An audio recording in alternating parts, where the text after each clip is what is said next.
यही हाल हमारे लगभग हमारे प्रदेश के सारे प्रोजेक्ट का हो रहा है। सालों साल से पूरे प्रदेश के रोड खोद खाद के रखे गए हैं, काम पूरे ही नहीं किए जा रहे हैं। जहाँ पुर्तगाली समय से जिस स्थल पर बोट पार्क होती थी, वहाँ से मछुआरों की बिना नोटिस मछुआरों को दिए उनकी नावों को तोड़ ताड़ कर फेंक दिया गया, क्योंकि वहाँ हमारे प्रशासनिक जी को अपने मित्रों को गो कार्टिंग करानी है। प्लान मिल सकते हैं तो मैडम अभी तो शुरू किया मैंने के पास आप 5 मिनट मैडम कहाँ बोलूं? हमारे यहाँ राज्यसभा भी नहीं है, लोकसभा भी। मैडम 1 मिनट में नहीं होगा, मुझे 2 मिनट तो चाहिए।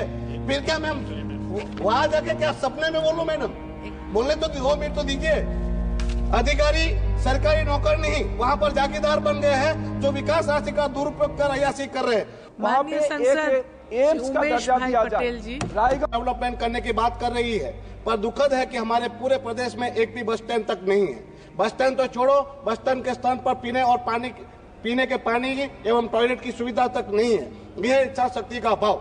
सरकार समुद्र किनारे से 200 किलोमीटर तक मच्छीमारी के धंधे का विकास कराना चाहती है, पर हमारा प्रशासन तो समुद्र के तट से 200 फीट पर भी हमें मच्छीमारी का काम धंधा करने नहीं दे रहा है। दमन दीव में समुद्र किनारे मछली सुखाने की काठियां तोड़ दी गई है। समुद्र किनारे जो मच्छीमार अपने बोट की फटी जाली सिलते थे, उनको बंद करा दिया गया है। जहां पुर्तगाली समय से जिस स्थल पर बोट पार्क होती थी, वहां से मछुआरों की बिना नोटिस मछुआरों को दिए उनकी नावों को तोड़ ताड़ कर फेंक दिया गया, क्योंकि वहां हमारे प्रशासनिक जी को अपने मित्रों को गो कार्टिंग करानी है। सरकार 200 किलोमीटर की बात करती है और हमारा प्रशासन हमें 200 फीट पर काम धंधा नहीं करने दे रहा है।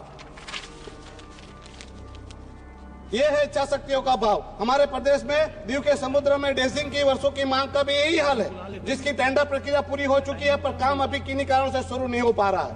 ऐसा ही हाल हमारे हार्बर का भी है। यही हाल हमारे लगभग हमारे प्रदेश के सारे प्रोजेक्ट का हो रहा है। सालों साल से पूरे प्रदेश के रोड खोद खाद के रखे गए हैं, काम पूरे ही नहीं किए जा रहे हैं। छोटे छोटे 2-3 किलोमीटर के रोड भी 5-6 साल से चलते ही जा रहे हैं। इसे कहते हैं इच्छा शक्ति का अभाव। एक छोटे से प्रदेश में आईएएस, आईपीएस, आईपीएस, दानिप्स जैसे 42 अधिकारियों की फौज के बावजूद केंद्र की ज्यादातर योजनाएं हमारे प्रदेश में लागू नहीं हो पा रही है।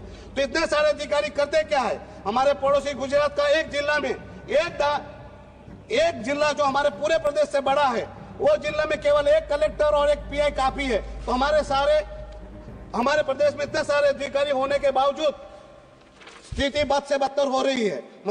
अध्यक्ष महोदया जी, जब हमारे संघ प्रदेश दमन और दीव का मर्जर डीएनएच के साथ हुआ था, तब कहा गया था कि इस मर्जर से मानव संसाधनों की बचत होगी। तो इतने सारे अधिकारियों की जरूरत क्या है? और पॉपुलेशन के हिसाब से भी इतने सारे अधिकारियों की जरूरत भी नहीं है। अधिकारी सरकारी नौकर नहीं, वहां पर जागीरदार बन गए हैं जो विकास राशि का दुरुपयोग कर अयासी कर रहे हैं। उनके कार्यकाल पूर्ण होने पर भी, उनके तबादले के आदेश आ जाने पर भी वो लोग हमारे प्रदेश से रिलीव नहीं होते हैं। क्या वजह है कि वो रिलीव नहीं होना चाहते? भ्रष्टाचार, और भ्रष्टाचार चरम पर है। मैं नमूने के तौर पर कुछ आपको सबूत दिखाना चाहता हूँ। यह पहला टेंडर है जो 8/10/2020 को निकला, जिसका 23 करोड़ 34 लाख का सचिवालय रिनोवेशन के लिए था। यह दूसरा टेंडर है जिसका दिनांक है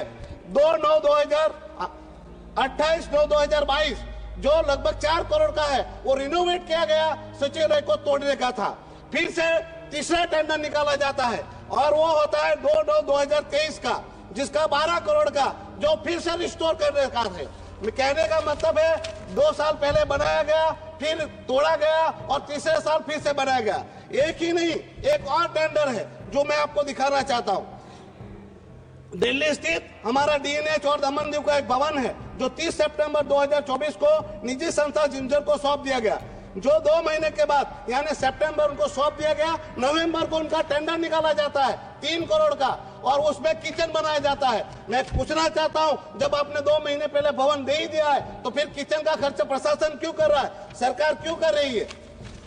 अध्यक्ष महोदया जी, हमारे पूरे प्रदेश में विकास कार्य के टेंडरों को देखोगे तो ज्यादातर विकास कार्य लागत कीमत से 40%, 45% ऊपर ही होते हैं। साथ में ज्यादातर विकास कार्य समय पर पूरा न करवाकर फिर से रिवाइज करवाए जाते हैं। 1 करोड़ का काम जो होना चाहिए वो 3-3 करोड़ में किया जा रहा है। भ्रष्टाचार का खुला खेल खेला जा रहा है। केवल ये तो सबूत तो जाकी है, पिक्चर तो पूरी बाकी है। अध्यक्ष महोदया जी, मुझे किसी ने बताया कि कुछ साल में हमारे प्रदेश में 12,000 करोड़ के विकास का कार्य हुआ।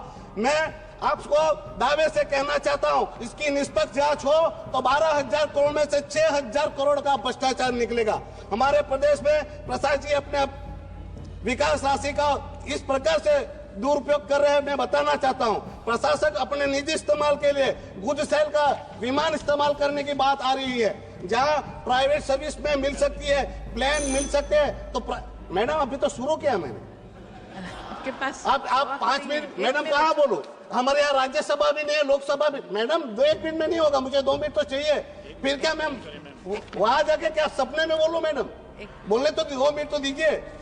अध्यक्ष महोदय जी, सरकार से मांग करता हूं कि हमारे प्रदेश की विकास राशि का क्या गया, सीबीआई की जांच कराए। हमारे प्रदेश में जो अधिकारी की समीक्षा कर आर्थिक बोझ समान अतिरिक्त अधिकारियों का तुरंत काम किया जाए।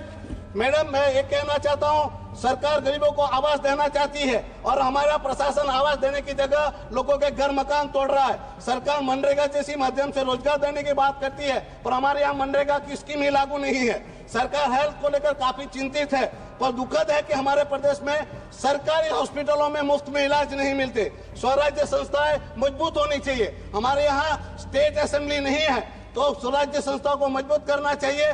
तो हमें 7-7 सालों से वहां पर फंड 3 दिए नहीं जा रहे। मैडम सरकार की आय बढ़ानी चाहिए, पर हमारे यहाँ विकास राशि से भवन बनाया जाता है, सर्किट हाउस बनाया जाता है, प्रोजेक्ट बनाए जाते हैं और वही भवन निजी हाथ में सौंप दिया जा रहा है। मैडम मैं सरकार से मांग करता हूँ कि सरकार इस सारी बातों की संज्ञान ले।